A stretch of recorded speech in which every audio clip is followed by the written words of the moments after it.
Hi hello good morning. இன்றைக்கான வீடியோவில் நம்ம என்ன பார்க்க போகிறோம் அப்படின்னா, இப்போது 10th எக்ஸாம் போயிட்டுருக்குது இல்லையா, 25th அவங்களுக்கு மேக்ஸ் எக்ஸாம் இருக்குது. அவங்களுக்காக ஒரு இம்பார்ட்டண்ட் 5 மார்க் சம் தான் பார்க்க போகிறோம். இது வரைக்கும் 2 5 மார்க் சம் போட்டிருக்கிறேன். இது 3வது 5 மார்க் சம்மு. அந்த 2 5 மார்க் சம்மையும் என்னோடய யூடியூப் சேனலில் போய் பார்த்து நீங்கள் அதை யூட்டிலைஸ் பண்ணிக்கோங்க. இப்போது இது என்ன சம்முன்னு நம்ம பார்த்துடலாமா? Find the square root of 64x power 4 minus 16x power 3 plus 17x power 2 minus 2x plus 1 அப்படிங்கிற ஒரு ஈக்குவேஷன் கொடுத்துருக்குறாங்க. இந்த ஈக்குவேஷனை இந்த ஈக்குவேஷனுக்கு ஸ்கொயர் ரூட் கண்டுபிடிக்க சொல்லியிருக்கிறாங்க. அதாவது வர்க்க மூலம் கண்டுபிடிக்க சொல்லியிருக்கிறாங்க. வர்க்க மூலம் கண்டுபிடிக்க சொல்லி கொடுத்துட்டாங்க அப்படின்னா எப்போவுமே எப்படி தான் இருக்கும் அப்படின்னா பவர் 4 பவர் 6 அந்த மாதிரி தான் ஸ்டார்ட் ஆகும். ஸோ அந்த ஈக்குவேஷன் ஆர்டர் படி இருக்குதா, ஃபஸ்ட்டு பெரிய நம்பர், அதுக்கடுத்து அப்படியே நம்ம இறங்கு வரிசையில் போகிற மாதிரி அதை ஆர்டராக எழுதிக்கணும். இங்கே ஏற்கனவே ஆர்டர் படி இருக்கிறனால நம்ம அப்படியே என்ன செஞ்சுக்கலாம், யூஸ் பண்ணிக்கலாம். இப்போ என்ன பண்ண போகிறோம் அப்படின்னா, ஒரு ஓப்பன் பாக்ஸ் போட்டு அந்த பாக்ஸுக்குள்ளே அங்கே கொடுத்துருக்குற ஈக்குவேஷனை அப்படியே ஆர்டர் படி நீங்கள் என்ன செஞ்சுக்கோங்க, ஃபஸ்ட்டு எழுதிக்கோங்க. அதுக்கு அடுத்து நம்ம என்ன பண்ணிக்கணும் அப்படின்னா, எந்த நம்பரை ஸ்கொயர் பண்ணால் என்ன நம்பர் கிடைக்குங்கிறத நான் ஒரு 8 வரைக்கும் எழுதியிருக்கிறேன். இந்த மாதிரி நீங்கள் எக்ஸாம் பேப்பர்லேயும் கூட ஒரு 1 சைடு கொஞ்சமாக ஒரு ஸ்கேல் அளவுக்கு கோடு போட்டு இதை ரஃப் யூஸ்க்கு வச்சுக்கோங்க. இப்போது நீங்கள் எழுதினதுனால உங்களுக்கு என்ன ஆகும் அப்படின்னா, இங்கே 64 இருக்குது.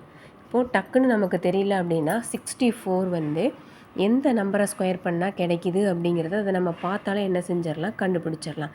8ஓட ஸ்கொயர் தான் 64ன்னு நம்ம கண்டுபிடிச்சிட்டோம். இப்போ இதை ஈஸியாக நம்ம இங்கே என்ன செஞ்சிடலாம், போட்டுடலாம். எங்கேயும் 8 போடணும், அதே நம்பர் தான் என்ன பண்ணணும், இந்த சைடும் நம்ம போட்டுக்கணும். நெக்ஸ்ட் என்ன பண்ண போகிறோம் அப்படின்னா, இங்கே எக்ஸ் பவர் 4 இருக்குது இல்லையா, இங்கே பவர் 4 எந்த நம்பருக்கு ஸ்கொயர் ரூட் எடுத்தால் நமக்கு பவர் 4 கிடைக்கும் அப்படிங்கிறத இங்கே பாருங்கள். 2 ஸ்கொயரோட 2வை ஸ்கொயர் பண்ணால் நமக்கு என்ன கிடைக்கிது, 4 கிடைக்குதா. அப்போது அதை நம்ம என்ன செஞ்சுக்கணும், இங்கே எக்ஸ் ஸ்கொயர் அதே நம்பர் தான் இங்கேயும் போடணும். ஸோ இங்கேயும் எக்ஸ் ஸ்கொயர். இப்போ மல்டிப்ளை பண்ணலாமா?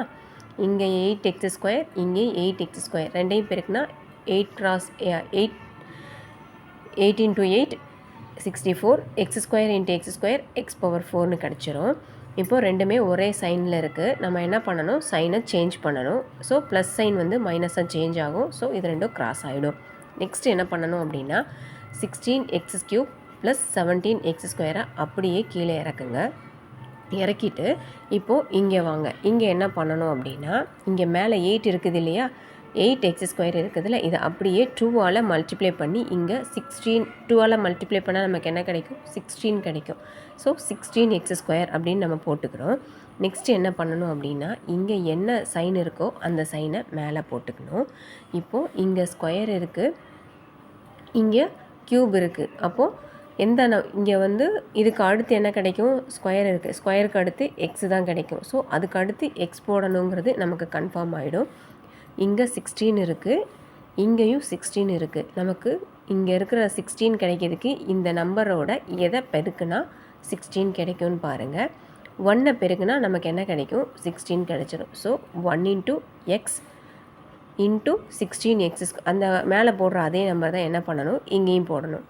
போட்டு முடிச்சுட்டு மேலே இருக்கிற நம்பரை வச்சு, இந்த இருக்குது இல்லையா, இந்த நம்பரை வச்சு இதை ரெண்டையும் பெருக்குங்க. பெருக்குனா உங்களுக்கு -16x³ அதுக்கப்புறம் ப்ளஸ் எக்ஸ் ஸ்கொயர்னு கிடைக்கும். இங்கேயும் நம்ம என்ன பண்ணணும் அப்படின்னா, சைனை சேஞ்ச் பண்ணணும். மைனஸை ப்ளஸ் ஆகிடும், ப்ளஸ் மைனஸ் ஆகிடும்.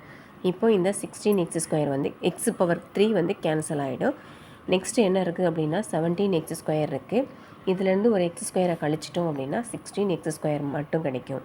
அதுக்கடுத்து என்ன பண்ணணும் அப்படின்னா, இங்கே -2x + 1 இருக்குது இல்லையா, இதை அப்படியே கீழே இறக்குங்க. இறக்கிட்டால் இப்போ இங்கே ஒரு ஈக்குவேஷன் இருக்குது. நெக்ஸ்ட்டு என்ன பண்ணணும் அப்படின்னா, இங்கே மேலே இருக்கிறத மறுபடியும் ஒரு 2ஆல் மல்டிப்ளை பண்ணி போடணும். இப்போது 8 × 2 16x ஸ்கொயர் ஆல்ரெடி இங்கே போட்டிருப்போம். அதே மாதிரி தான் இங்கேயும் 16x ஸ்கொயர் மைனஸ் இங்கே 1 × x இருக்குதா, இதை 2ஆல் பெருக்குனிங்கன்னா உங்களுக்கு என்ன கிடைக்கும், -2x கிடைக்குமா. இப்போ இது வரைக்கும் கிடச்சிச்சு. நெக்ஸ்ட்டு என்ன ஒரு சிம்பிள் மெத்தடு சொல்லித்தரட்டா. இந்த இடத்துல 1 இருந்தால் நமக்கு இங்கேயும் 1 கிடைக்கும், இங்கேயும் 1 போடணும். அதுக்கப்புறம் இந்த இடத்துல 4 இருந்தால் இங்கே 2 போடணும், இங்கேயும் 2 போடணும்.